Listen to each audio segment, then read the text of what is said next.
पैसों का घमंड। एक प्रेरणादायी कहानी। एक छोटे से गांव में राघव नाम का एक अमीर व्यापारी रहता था। उसके पास धन दौलत की कोई कमी नहीं थी, लेकिन राघव को अपने पैसों पर बड़ा घमंड था। वह अक्सर गांव के गरीब लोगों को नीचा दिखाता और अपनी संपत्ति का दिखावा करता। एक दिन गांव के अंदर से एक बूढ़े साधु गुजर रहे थे। राघव ने उनका मजाक उड़ाते हुए कहा, तुम्हारे पास तो कुछ भी नहीं है, मैं तुम्हें कुछ सिक्के दे सकता हूं ताकि तुम खाना खा सको। साधु मुस्कुराए और बोले, धन बड़ा नहीं होता, बल्कि उसका उपयोग कैसे किया जाता है यह महत्वपूर्ण है। राघव ने उनकी बात को हंसी में टाल दिया और उन्हें कुछ सिक्के देकर चलता बना।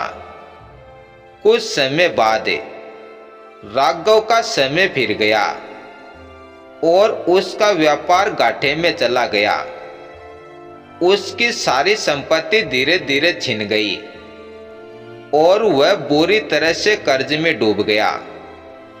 अब उसे मदद के लिए उन्हें गांव वालों के पास जाना पड़ा, जिन्हें वह पहले नीचा दिखाता था। परंतु गांव वालों ने सबने मिलकर उसकी मदद की। उन्होंने कहा, धन से घमंड नहीं, बल्कि सेवा करनी चाहिए। जब तुम अमीर थे तो हमें तुम्हारी जरूरत थी, परंतु तुमने मदद करने की जगह केवल घमंड दिखाया। अब हमें तुम्हें यह सिखाना था कि असली धन इंसानियत है, पैसा नहीं।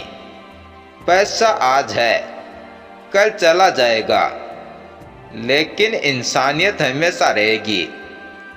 अब राघव को अपनी गलती का एहसास हुआ।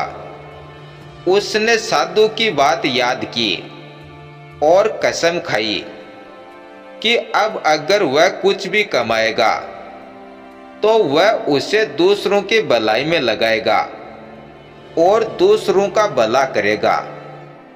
इस घटना के बाद राघव ने जरूरतमंदों और गरीबों की सेवा करना शुरू कर दिया। अब धीरे धीरे उसकी जिंदगी फिर से पटरी पर आई और वह सबका प्रिय बन गया। इस कहानी से हमें यह सीख मिलती है कि धन का घमंड करना व्यर्थ है। असली धन दूसरों की मदद और सेवा करने में है। इसलिए धन का घमंड छोड़िए और सबकी सेवा और मदद कीजिए। धन्यवाद।